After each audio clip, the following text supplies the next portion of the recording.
ஊடகத்துறையில் பணியாற்றிய யூடியூபர்ஸு அல்லது ஆங்கில தமிழ் பத்திரிகைகளில் பணியாற்றியவர்கள் அனுபவமிக்க சிலரையுமே கொண்டு வந்திருக்காங்க.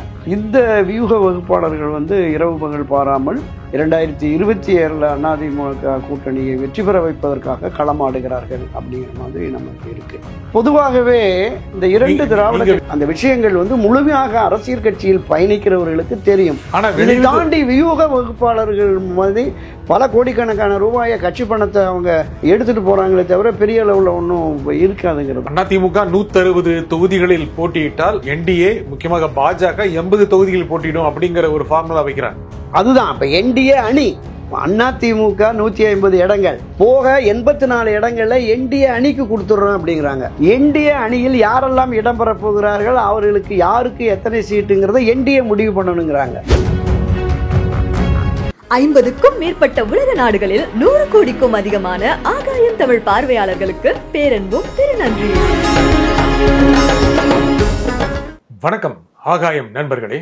அதிமுகவின் புதிய வியூக வகுப்பாளர்கள் யார், வெற்றி சாத்தியமா, இதை பற்றி பேசுவதற்காக பத்திரிகையாளர் திரு துரை கருணா இங்கு வந்திருக்கிறார். வணக்கம் திரு துரை கருணா. வணக்கம் சகோதரன். அதிமுகவோட புதிய வியூக வகுப்பாளர்கள் யார்?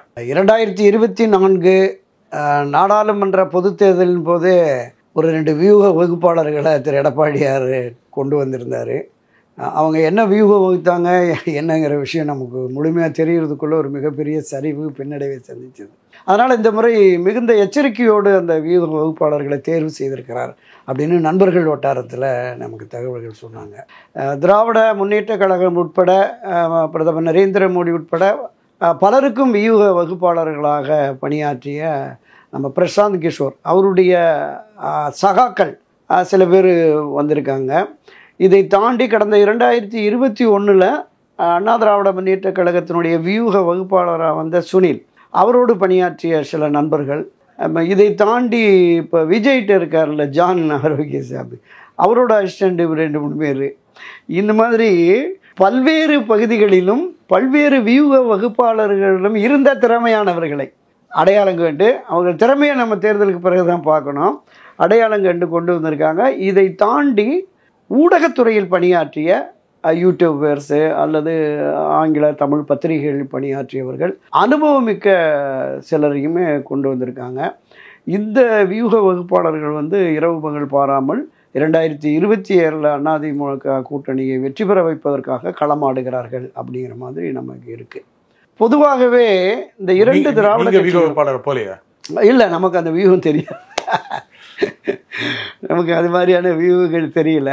பொதுவாகவே இந்த இரண்டு திராவிட கட்சிகளுமே கிட்டத்தட்ட 75 ஆண்டுகளை கடந்து 1949 தொடங்கின திராவிட முன்னேற்ற கழகம் 1972 தொடங்கி 52 ஆண்டுகளை கடந்து போக அண்ணா திராவிட முன்னேற்ற கழகம். இந்த இரண்டு பெரும் அரசியல் கட்சியுமே மிகப்பெரிய கட்டமைப்பு உள்ளது, தொண்டர்கள் பலம் இருக்குது, மக்கள் ஆதரவு இருக்கிறது, லட்சக்கணக்கான நிர்வாகிகள் இருக்காங்க. மாநில, மாவட்ட, நகர, ஒன்றிய, பேரூர், கிளைன்னு பிரிவுகள் இருக்குது. பார்த்தீங்களா, ஒரு கட்சியில் 18 பிரிவு, 20 பிரிவு, இளைஞரணி, பாசறை, பேரவை, வழக்கறிஞர் பிரிவு, சிந்தனையாளர் பேரவை, இப்படி பல்வேறு அமைப்புகள் இருக்குது. இவர்கள் எல்லோருமே பல தேர்தல்களில் களப்பணியாற்றியவர்கள். இவங்களை தாண்டி வெளியிலிருந்து கொண்டு வந்து வியூக அமைப்பாளர்னு போட்டு அவங்களுக்கு கோடிக்கணக்கில் பணத்தை கொடுத்து எந்த விதமான வியூகம், நான் திராவிட முன்னேற்ற கழகத்தினுடைய வியூக வகுப்பு அந்த முதல் கூட்டத்திலேருந்து பார்த்தேன். ஒரு நிறைய கருப்பு பனியன் போட்டு ஒரு 50-60 பேர் இருந்தாங்க. அவங்க கையில் எல்லாம் துண்டு பிரசுரங்கள் இருந்தது. சாதாரணமாக கிராமத்தில் நம்ம அந்த கட்சி, ஒரு ஆட்சி கட்சினா அந்த ஆட்சி கட்சிக்கு எதிரான என்னென்ன செயல்பாடுகள்னு விமர்சனம் பண்ணி ஒன்று இருக்கும். இன்னொன்று, அந்த ஆளுங்கட்சியாக இருந்தாங்கன்னா அவங்களுடைய சாதனைகளை மக்கள்கிட்ட கொண்டு போகிற மாதிரியான துண்டு பிரசுரங்கள் இருக்கும். இந்த துண்டு பிரசுரங்கள் இதை தாண்டி ஒரு பொது மேடையை போட்டு அங்கே அவரை மரியாதைக்குரிய திமுக தலைவர் திரு ஸ்டாலின் அவர்களை உட்கார வச்சு அவர் பக்கத்தில் 2 பெட்டியை வச்சு அந்த பெட்டியில் புகார் மனுக்கள் போடுறது, அதை பூட்டி சீல் வச்சு கொண்டு வர்றது. ஸ்டாலின் தான் வராரு, விடியல் தர போகிறார், அந்த ஹோர்டிங்ஸு அங்கங்கே பெட்டி கடையில் சுலோகங்கள் அதை போட்டு அங்கங்கே பெட்டி கடைகளில் அதில் அந்த வினைல் போர்டுன்னு அது அடிச்சிருந்தாங்க. இந்த வேலைகள் தான் நடந்தது. பல்வேறு விதமான அதுதான் இதுதான் இப்போ இந்த விஷயத்தை இதை பார்த்து மக்கள் வாக்களிச்சாங்களா? அது நம்ம வாக்களிச்சாங்களே 2021ல. 2021 10 ஆண்டுகள் அண்ணா திராவிட முன்னேற்ற கழக ஆட்சி. ஒரு 5 ஆண்டுக்கு ஒரு முறையே ஆட்சியின் மீதான ஒரு அதிருப்தி மக்களுக்கு இருக்கும், மாற்றத்தை விரும்புவார்கள். 2011 2016 அந்த அதிமுக ஆட்சியினுடைய நீட்சியாக இன்னொரு 5 முறை 10 ஆண்டுகள் ஆட்சி மீது மக்களுக்கு ஏற்பட்ட அதிருப்தி. திராவிட முன்னேற்ற கழகம் அமைத்த கூட்டணியின் பலம் இதுதான் வெற்றியை தேடி தந்தது. நீங்கள் இதை பார்த்து ஓடிங்ஸ் பார்த்து விடியல் தரப்போகிறாருன்னு அப்படின்லாம் ஜனங்க போய் ஓட்டு போடலை. இது உண்மையிலேயே நான் கிட்டத்தட்ட அந்த ஒரு 50-55 வருஷமாக அந்த அரசியலை பார்த்துட்டு வர்றேன். பல மாவட்ட மாநில நிர்வாகிகள் முன்னாள் அமைச்சர்கள் பல பேர் இப்படி கொண்டு வந்து இதை கொட்டுறதுக்கு அங்கங்கே கிளை செயலாளருக்கு ஒரு 5000 10,000 பணம் கொடுத்தா இன்னும் ஒரு 10-20 ஓட்டை எக்ஸ்ட்ரா கொண்டு வந்திருப்பான்னு மூத்த திராவிட முன்னேற்ற கழகத்தினுடைய அனுபவமிக்க மூத்த அமைச்சர்களை தங்களுடைய அங்கலாய்ப்பை வெளிப்படுத்தினார்கள். அதனால இந்த வியூகம் இப்போ அமைக்கிற எடப்பாடியாருடைய வியூகம் எந்த அளவுக்கு அவருக்கு வெற்றியை தேடித்தரப் போகிறதுங்கிறது நமக்கு ஒரு சந்தேகமாக. முக்கியமாக வியூக வகுப்பாளர்கள் நீங்க சொன்ன மாதிரி ஒரு கூட்டம் நடத்துவது, துண்டு பிரசுரம் விநியோகிப்பது, ஒரு பிராண்டை கிரியேட் செய்வது அல்லது ஒரு ஸ்லோகங்களை உருவாக்குவது, அவங்களை சுற்றின ஒரு கட்டமைப்பை, ஒரு பிம்ப கட்டமைப்பை உருவாக்குது. அது மட்டும் இல்லாம எந்தெந்த எம்எல்ஏக்கள் எப்படி செயல்பட்டு இருக்காங்க, அவங்களுக்கு மக்கள்கிட்ட இருக்கிற செல்வாக்கு என்ன, அவங்களுக்கு வெற்றி வாய்ப்பு இருக்கா, யாருக்கு இங்க வெற்றி வாய்ப்பு, இந்த ஆய்வுகள்லாம் சேர்த்து கொடுத்து தானே ஒரு தலைமை கிட்ட கொடுத்து யாரை தேர்தல் நிக்க வைக்கலாம் அப்படிங்கிற ஆலோசனை வழங்குறாங்க. இந்த ஆய்வுகள் இருக்குல்ல, ஒரு சட்டமன்ற தொகுதி எடுத்துங்க. ஒரு சட்டமன்ற தொகுதியில் ஒரு 4-5 யூனியன் இருக்கும், ஒரு 8-10 பேரூராட்சி இருக்கும், ஒரு 25-30 அல்லது 100க்கும் மேற்பட்ட கிராமங்கள், வருவாய் கிராமங்கள் இருக்கும். ஒவ்வொரு கிராமத்திலையும் கிளை இருக்கிறது. திராவிட முன்னேற்ற கழகத்துக்கும் சரி அதிமுகவுக்கும் கிளை இருக்கிறது. அந்த பகுதியில் இருக்கிற அந்த கிளை ஒரு 900 வாக்கு 1000 வாக்குகள் உள்ள கிராமங்கள். அங்கே உள்ள பிரச்சனைகள், அங்கே உள்ள மக்களுடைய தேவைகள், ஆட்சிக்கு எதிரான மனப்போக்கு என்பதை அவங்க பேரூராட்சி ஒன்றிய அளவில் ஒரு செயல் வீரர் கூட்டம் போட்டு அந்த செயல் வீரர் கூட்டத்தில் சொன்னால் எல்லாத்தையும் சொல்லிடுவான். நீங்கள் போய் வீடு வீடாக அந்த எம்எல்ஏ எப்படி, இந்த எம்எல்ஏவே தெரியாத ஆட்கள் தான் இப்போ வியூக வகுப்பாளர்கள்னு போகிறாங்க. அந்த எம்எல்ஏவை பிறந்ததுலேருந்து பார்த்துக்கிட்டு இருக்கவன் தான் கட்சிக்காரன் லோக்கலில். அவருடைய செயல்பாடு என்ன, அவருக்கு மக்கள் மத்தியில் என்ன செல்வாக்குங்கிறத அவங்க சொல்லிடுவாங்க. ஒன்றிய அளவில் நகர அளவில் வந்துடும். இது அப்படியே மாவட்ட செயல்வீர் கூட்டம் வர்ற போது முழுமையாக தெரிஞ்சிடும். தலைமையில் அவங்கள கூப்பிட்டு மாவட்ட வாரியாக மாவட்ட செயலாளர் கூப்பிட்டு பேசுகிற போது அவங்க சொல்லிடுறாங்க. குறைந்தபட்சம் ஒரு 10-12 தொகுதியிலேருந்து 4-5 தொகுதி வரைக்கும் ஒவ்வொரு மாவட்டத்தில் இருக்குது. இப்போ மாவட்டங்களை முன்ன வருவாய் மாவட்டம் அந்த 38க்கு தான் இருக்கும். ஒவ்வொரு அரசியல் கட்சியும் இப்போ 80 மாவட்டத்துக்கு மேலே கொண்டு போயிட்டாங்க. 100ஐயும் தாண்டி தமிழக வெற்றி கழகம் கொண்டு போயிட்டாங்க மாவட்ட செயலாளர்கள்னு. திராவிட முன்னேற்ற கழகத்திலும் கூட அந்த மாதிரி 2 சட்டமன்றத்துக்கு ஒரு மாவட்ட செயலாளர்லாம் போட போகிறாங்கன்னு பேசிகிட்டு இருக்காங்க. அப்போ இவர்கள் மூலமாக திரட்ட முடியாத தெரியாத தகவல்களை இந்த வியூக வகுப்பாளர்கள் என்ன தெரிஞ்சுக்க முடியும்னு நான் கேட்குறேன். இவங்க ஃபீல்டில் இருக்காங்க சார். அவர் யார், அந்த எம்எல்ஏ யார், அவருக்கு என்ன சொத்து இருக்குது, எத்தனை பேர், அவருக்கு கிளை என்ன இருக்குது, எல்லாத்தையும் சொல்லுவாங்க. மனைவி துணைவி எல்லா விஷயத்தையுமே அவங்க சொல்லுவாங்க. ஆனால் அதை பொதுவெளிகளில் இந்த வியூக வகுப்பாளர் போய் ஒரு பெட்டி கடையில் ஒரு டீ ஸ்டாலில் போய் இந்த எம்எல்ஏ அப்படின்னா அவங்க இடக்காமா அவங்க என்ன அப்படின்ட்டு போயிடுவாங்க, மேலோட்டமாக சொல்லிட்டு போயிடுவாங்க. இவர்களுக்கு தெரியும் அந்த விஷயங்கள் முழுமையாக அரசியல் கட்சியில் பயணிக்கிறவர்களுக்கு தெரியும். இதை தாண்டி வியூக வகுப்பாளர்கள் மாதிரி பல கோடிக்கணக்கான ரூபாயை கட்சி பணத்தை அவங்க எடுத்துட்டு போறாங்களே தவிர பெரிய அளவுல ஒன்றும் இருக்காதுங்கிறது. ஒரு பிம்பம் கட்டமைக்கிறாங்க, அதுல எந்த மாற்று கருத்தும் இல்லை. வியூக வகுப்பாளர்கள் நீங்க சொன்ன மாதிரி ஒரு 100-200 இளைஞர்கள் ஒரு இடத்துல இருந்து பல்வேறு அறிவு சார்ந்த அம்சங்களை விவாதித்து யார் யாருக்கு எதிராக இருக்காங்க, யார் எந்த திட்டம் போடுறாங்க, அவங்களுக்கு எதிராக என்ன திட்டம் வைப்பது. முக்கியமாக அதிமுக கடந்த சில மாதங்களில் திமுகவுக்கு எதிராக வைத்த பல ஸ்லோகங்கள் வியூக வகுப்பாளர்கள் சொல்லிக் கொடுத்தது. முக்கியமாக யார் அந்த சார், யார் அந்த தியாகி, இதெல்லாம் ஒரு வியூக வகுப்பாளர் கொடுத்த ஸ்லோகங்களைத்தான் வெளியே சொல்லி மக்களிடையே சென்று சேர்ந்தது அல்லது எதிர்கட்சிக்கு எதிரான மனநிலை உருவாக்கியது அப்படிங்கிறது மாதிரியும் வெளியே வந்தது தானே. அதாவது இந்த ஸ்லோகங்களை உருவாக்குற அறிவுஜீவிகள் அவர்களுக்கு வியூக வகுப்புன்னு சொல்லி வகுத்து நாங்கள் தருறோம் அப்படின்னு சொல்லிட்டு நீங்கள் கொடுக்குற அந்த மாதிரியான ஸ்லோகங்கள் 2-3 அந்த துண்டு பிரசர வாசகங்கள் இது அவர்கள் சிந்தனையில் உதித்தது, அவங்க மூளையில் தான் இது மட்டும் பதிவாகுது அப்படிங்கிற மாதிரி நான் பார்க்கல. அது வேற விஷயம். திராவிட முன்னேற்ற கழகத்தில் இன்னைக்கு பெண்ணுன்னு ஒரு அமைப்பு செபரேஷன் பண்ணிட்டு இருக்காரு. இதை தாண்டி ஐடி விங் கிட்டத்தட்ட 80-90 பேருக்கு மேலே ஐடி விங்னு போட்டு அவங்களும் பல்வேறு வித பணிகளை செய்கிறாங்க. இந்த நீங்கள் வெளியிலிருந்து கொண்டு வர்ற வியூக வகுப்பாளரை விடவும் இங்கே இருக்கிறவங்க அவங்க பெரிய அளவில் பண்ணுறாங்க. இந்த ஆட்சியினுடைய சாதனைகளை எங்கே எவ்வளவு போய் சேருது, என்ன திட்டங்களை அறிவித்தது, அந்த திட்டங்களுடைய பயன் எந்த அளவுக்கு போய் சேர்ந்துருக்கு, எதிர்வினை என்ன, அந்த மாதிரியான இது எல்லாமே இப்போ ஒரு டீம் பண்ணிக்கிட்டு இருக்காங்க. அதனால் அந்த பிகேவனுடைய அந்த இதை முடிச்சிட்டாங்க. இப்போ அவங்க புதுசாக வியூக வகுப்பாளர்னு சபரீசன் டீமே போதும் அப்படிங்கிற மாதிரி கொண்டு வந்துட்டாங்க. நான் இதை தான் சொல்ல வரேன். அரசியலில் இங்கே இருக்கிற பேரவை, மாணவர் அணி, இளைஞர் அணி எல்லாமே படித்தவர்கள், விவரம் அறிந்தவர்கள். இன்றைக்கு இருக்கிற அரசியலுக்கு வந்திருக்கிற பல பேர் நீங்கள் வேட்பாளர் பட்டியல் அறிவிக்கிற போது பார்க்குறோம். MA, BLA, MA, BA, MBA, BSc இந்த மாதிரிலாம் பார்க்குறோம். இவங்க ஃபீல்டில் இருக்கிற ஆட்கள் ஒன்றிய செயலாளராக, மாவட்ட செயலாளராக, நகர செயலாளராக இருக்கிறாங்க. இப்போ இவர்கள் அந்த பகுதியில், அந்த தொகுதியில் சமுதாய செல்வாக்கு, நீங்கள் நேர்காணலுக்கு கூப்பிட்றாங்கல்ல, ஃபஸ்ட்டு கேள்வியை எத்தனை கோடி செலவு பண்ணுவேன்னு தான் கேட்குறாங்க. வியூக வகுப்பாளர்கள் இது எத்தனை கோடி என்னங்கிறதெல்லாம் அவங்க டிசைட் பண்ண முடியாது, இவங்க தான். அப்போ இதை தாண்டி சமுதாயத்தில் உனக்கு அந்த சமுதாய வாக்குகள் எவ்வளோ உனக்கு கிடைக்கும், என்ன உன் பின்னணி என்ன, அந்த மாதிரி தான் அவங்க கேட்குறாங்க. அப்போ இது அந்த வேட்பாளருடைய வெற்றியை தீர்மானிப்பதற்கு தலைமை எடுக்கிற முடிவு தான். இதில் அவங்க வியூக வகுப்பாளர்கள் வர்றதில்லை.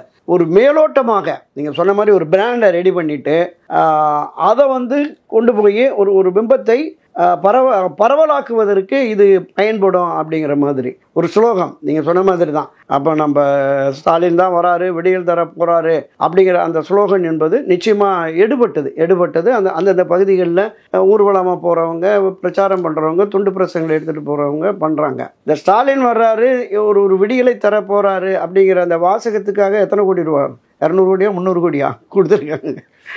இது லோக்கலில் இப்போ திராவிட முன்னேற்ற கழகத்தை சேர்ந்த பேச்சாளர்கள் இருக்காங்களே, திமுகவும் சரி அண்ணா திமுகவும் சரி, அவங்க மேடைகளில் பேசுகிற பேச்சு தான். அண்ணா திமுக ஆட்சியில் இருண்டு கிடக்கு, இந்த இருட்டுக்கு வெளிச்சம் தருவதற்கு ஸ்டாலின் தலைமையில் ஆட்சி வருங்கிறத 1 வருஷம் 2 வருஷத்துக்கு முன்னாடியே மேடைகளில் பேசுகிற போதெல்லாம் நம்ம கேட்டிருக்கோம். அப்போ இது ஸ்டாலின் விடியல் தர போகிறாருங்கிறது அந்த பேச்சாளர்களுடைய அந்த தாக்கம் தான். இது ஒன்றும் புதுசாக இவங்க கண்டுபிடிச்சு கொண்டு இதெல்லாம் பண்ணலை. அதனால தான் நான் சொல்கிறேன், இந்த வியூகம் வகுப்பது அதாவது 2014 நினைக்கிறேன், பிரதமர் நரேந்திர மோடிக்கு ஒரு பிராண்டை ரெடி பண்ணி குஜராத் மாடல் ஆட்சின்னு கொண்டு அது பிரபலப்படுத்தி பல கோடிக்கணக்கான ரூபாயை செலவு செய்து அது ஆட்சி வந்த உடனே வெஸ்ட் பெங்கால்லையும் சரி, நம்ம தெலுங்கானா உள்ளிட்ட பகுதிகளிலையுமே, இப்போ எல்லா மாநிலங்கள்லேயும் தேசிய அளவிலையுமே இந்த வியூக வகுப்பாளர்களுக்கு மிகப்பெரிய அளவில் ஒரு செல்வாக்கு வந்துருச்சு. பீகாரில் அந்த வியூக வகுப்பாளர் கட்சி தொடங்கியிருக்கார். என்ன அவரால் முடிஞ்சது?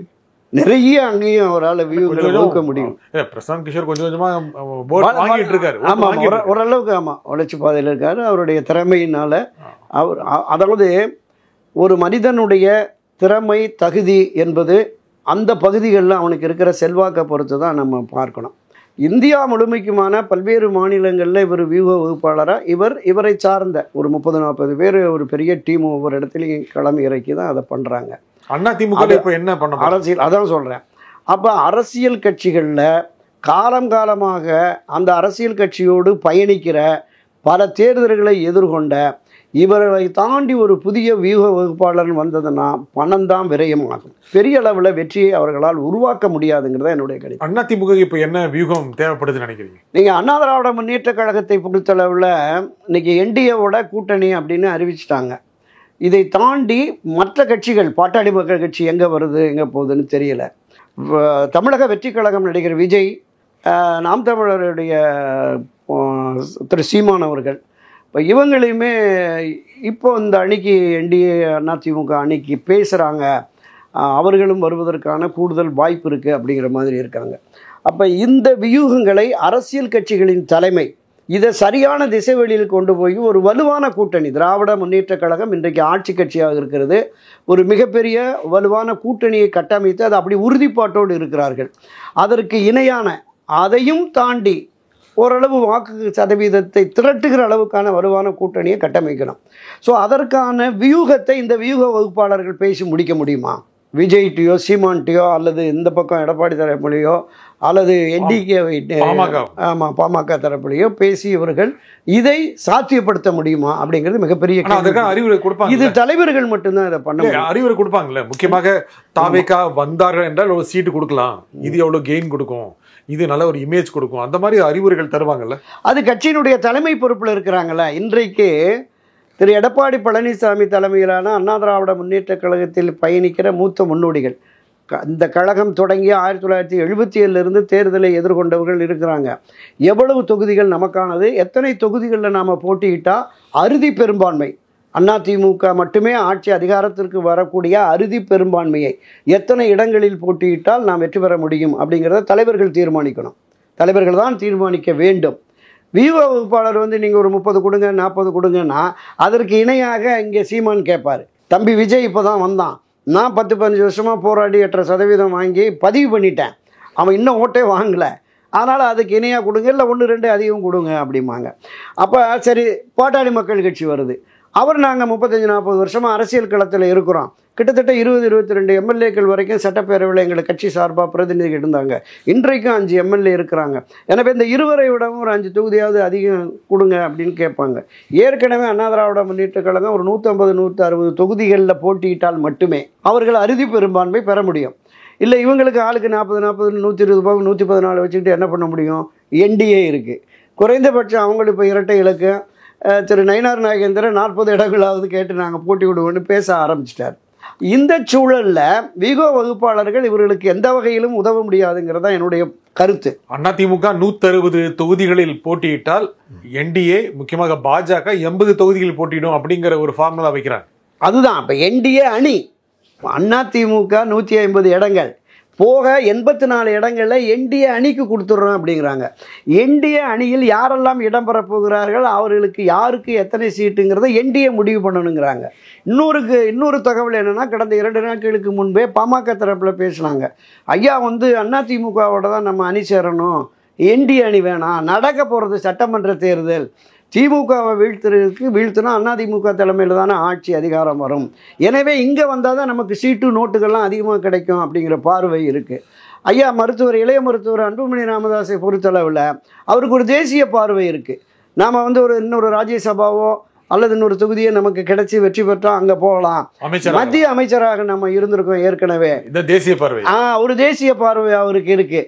ஏற்கனவே அங்கே கொஞ்சம் வழக்கு வம்படியெல்லாம் இருக்குன்னு சொல்கிறாங்க. ஸோ அதை போனால் அங்கே சரி பண்ணிட்டு வருவோங்கிற அந்த பார்வை அங்கே இருக்குது. அதனால தான் அப்பாவும் பிள்ளைக்கும் பிரச்சனை அப்படின்னு அவங்க சர்க்கிள்லேயே சொல்கிறாங்க.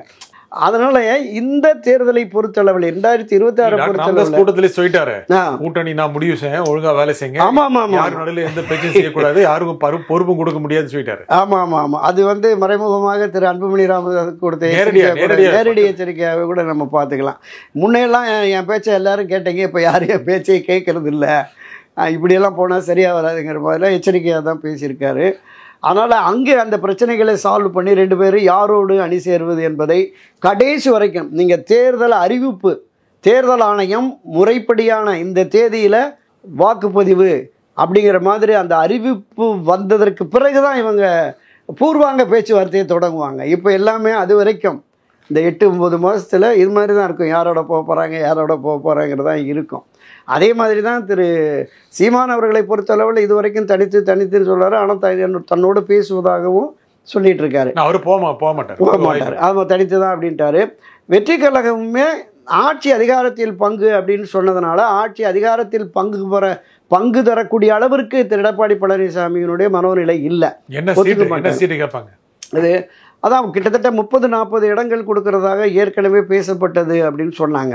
அவங்க 60-70-80 இடம் வரைக்குமே கேட்குறாங்க. ஆட்சியில் பங்கு அப்படிங்கிறதும் முதற்கட்டமாக பேசுனதுல தான் அது முடியாதுன்னு சொன்ன உடனே அப்போவே ஒரு வார காலத்தில் புஷி ஆனந்த் அறிவிச்சிட்டார், அதிமுகவோட நாங்கள் இப்போதைக்கு பேச்சுவார்த்தை. அவர் இப்போ டிசம்பர் ஜனவரி எண்டுன்னு சொல்லியிருக்காரு. டிசம்பர் வரைக்கும் பார்ப்போம், ஜனவரிக்கு மேலே பார்த்துக்கலாம் அப்படின்னு சொல்லியிருக்காரு. தன்னுடைய செல்வாக்கு என்ன, தமிழக மக்கள் தன்னை எந்த அளவுக்கு ஆதரிக்கிறார்கள் என்பதை தனித்து நின்று நாம் பார்ப்போம் என்று முடிவெடுப்பாரையானால் அவர் தனித்து தான் இப்போ நிற்கணும்.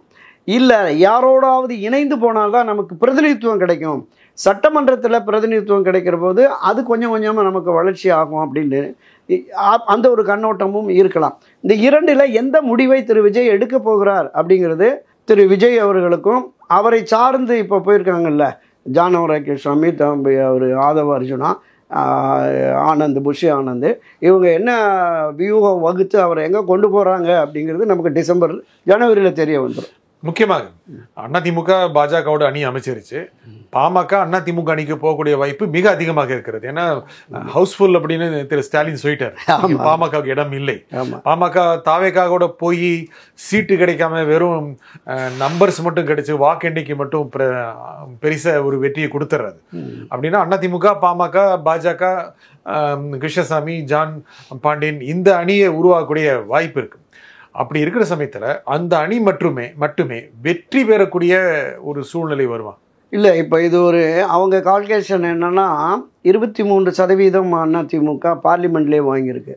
கிட்டத்தட்ட 18-19% என்டிஏ அணி பெற்றிருக்கிறது. இதை தாண்டி மற்ற கட்சிகளுக்கு ஒரு அதிகபட்சமாக ஒரு 5-6%, மற்ற நீங்கள் குறிப்பிட்ட தேமுதிக, தமாக, மற்ற ஐஜேகே, புதிய நீதி கட்சி இவர்களெல்லாம் சேர்ந்து ஒரு 2-3% வந்ததுன்னா ஓரளவுக்கு ஒரு 40-42% நமக்கு கிடைச்சிரும். இதை தாண்டி ஆட்சி மாற்றத்தை விரும்புகிற மக்கள், இந்த அணி வெற்றி பெறும் என்கிற நம்பிக்கை வந்தால், ஆட்சி மாற்றத்தை கொண்டு வர வேண்டும் என்று மக்கள் விரும்பினால் அதில் ஒரு 10-12% நமக்கு வாக்குகள் கிடைக்கும். இந்த கான்செப்ட், இந்த அடிப்படையில் இவங்க சொன்னது 10-12% ரொம்ப அதிக எண்ணிக்கை இல்லை. ஆமாம்.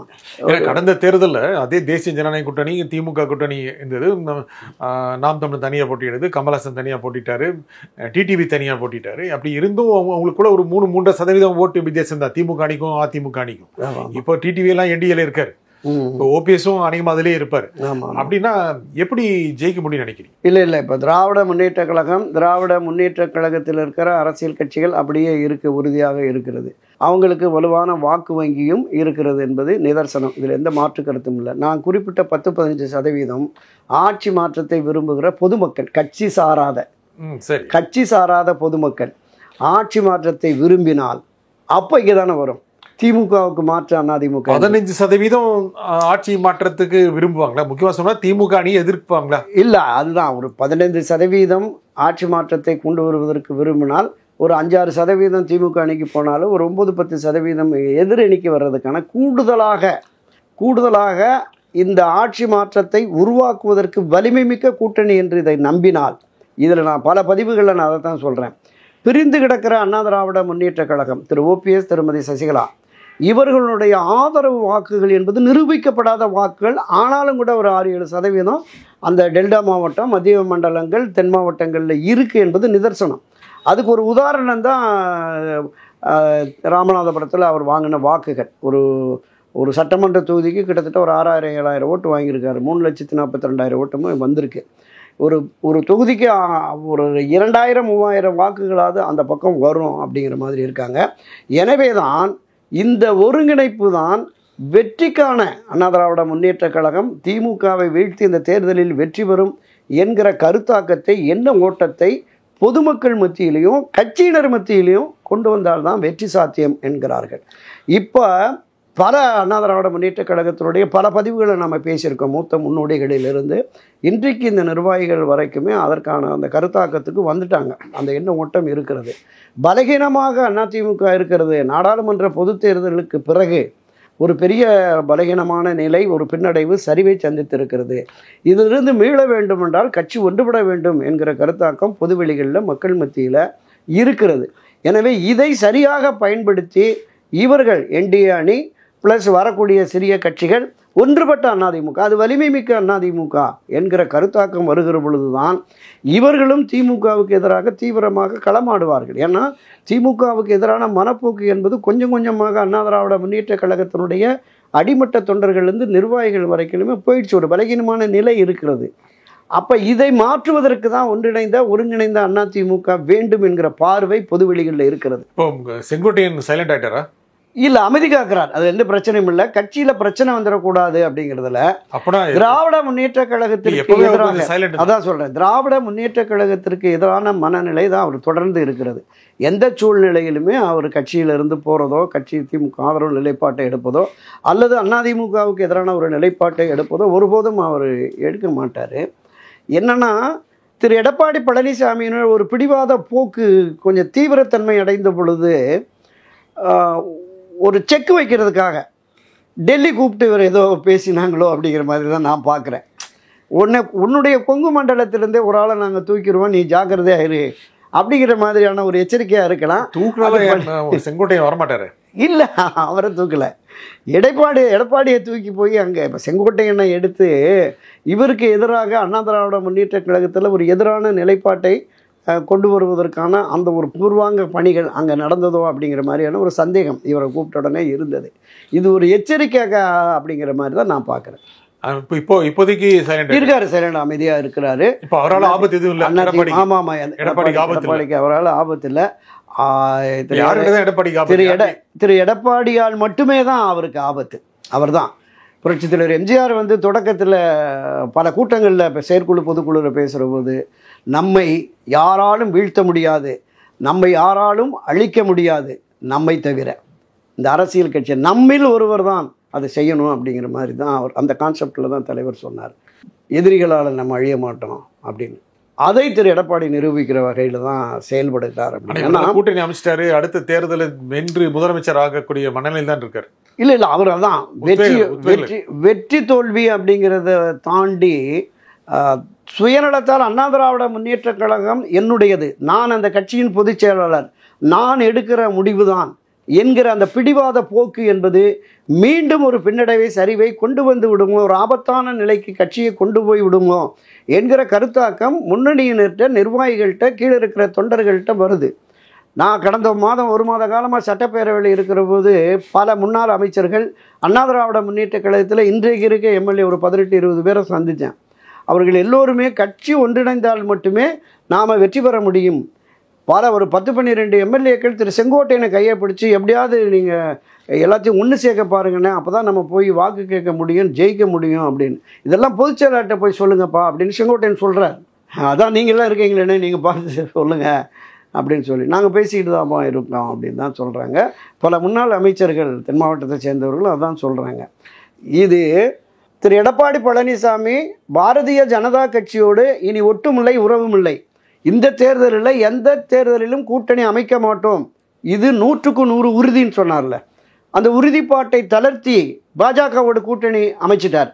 இனி ஒருபோதும் திரு ஓபிஎஸ் சசிகலாவை சேர்க்கவே மாட்டேன் அப்படின்னு ஒரு உறுதியான நிலைப்பாட்டில் இருக்கார்ல, அந்த உறுதியான நிலைப்பாட்டை தளர்த்தி அவர்களையும் இணைத்து கட்சி முக்கியம், கட்சியின் எதிர்காலம் முக்கியம், கட்சியின் வெற்றி முக்கியம் என்று வருவார் என்று எதிர்பார்க்கிறார்கள். நடக்குமா? பார்க்கலாம். இந்த நிகழ்ச்சியின் கருத்தில் குறிமையாக திரு துரைக்கரன், மிக்க நன்றி. நன்றி, மீண்டும் ஒரு நிகழ்ச்சியை சந்திப்போம். நன்றி, வணக்கம்.